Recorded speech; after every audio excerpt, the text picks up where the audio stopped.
கொலை செய்யப்பட்ட கவின் தூத்துக்குடி மாவட்டத்தில் உள்ள பள்ளியில் படித்து வந்தபோது அதே வகுப்பில் போலீசாக பணிபுரியும் தம்பதியரின் மகளும் அவருடன் பயின்று வந்திருக்கிறார். கவினும் அந்த பெண்ணும் +2 வரை ஒன்றாகவே படித்து வந்தவர்கள். அதனால் இவர்களுக்குள் பழக்கம் ஏற்பட்டு இருவரும் சகஜமாக பேச பின்பு அது காதலாக மாறியுள்ளது. ஆனால் இருவரும் வெவ்வேறு சமூகத்தை சார்ந்தவர்கள்.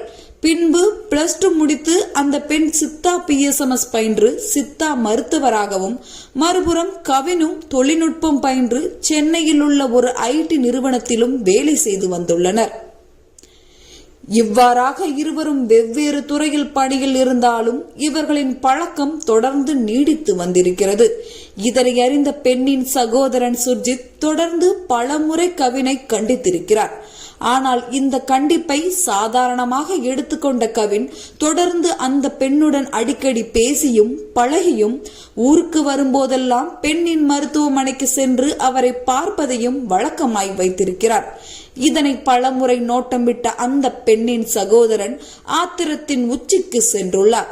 இந்நிலையில் வழக்கம்போல் விடுப்பில் ஊருக்கு வந்த கவின் உடல்நலம் சரியில்லாத தன் தாத்தாவை சிகிச்சைக்காக பாளையில் உள்ள அதே சித்த மருத்துவமனைக்கு ஜூலை 27 மதியம் 2 மணி அளவில் சேர்த்துவிட்டு மருத்துவமனையின் வெளிப்புறம் நின்று கொண்டிருந்திருக்கிறார்.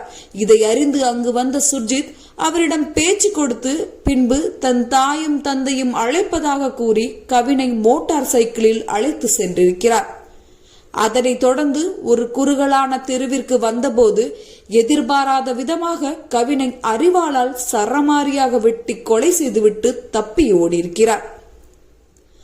பட்ட பகலில் நடந்த இந்த படுகொலை பற்றிய விசாரணையில் ஒருவர் மட்டும் ஈடுபட்டதற்கு வாய்ப்பில்லை என்பது தெரிய வந்துள்ளது. காரணம், கவினின் கவனத்தை திசை திருப்ப அவரின் மீது திடீரென்று மிளகாய் பொடி தூவிவிட்டு இந்த கொலையை நடத்தியிருக்கிறார்கள். இதில் ஒன்றுக்கும் மேற்பட்டவர்கள் ஈடுபட்டிருக்கலாம். அவர்கள் கூலிப்படையை சேர்ந்தவர்களாக இருக்கலாம் அல்லது பெண்ணின் பெற்றோர்களாக இருக்கலாம் என்ற பேச்சும் பாளை பகுதியில் பரவலாகவே பேசப்பட்டு வருகிறது.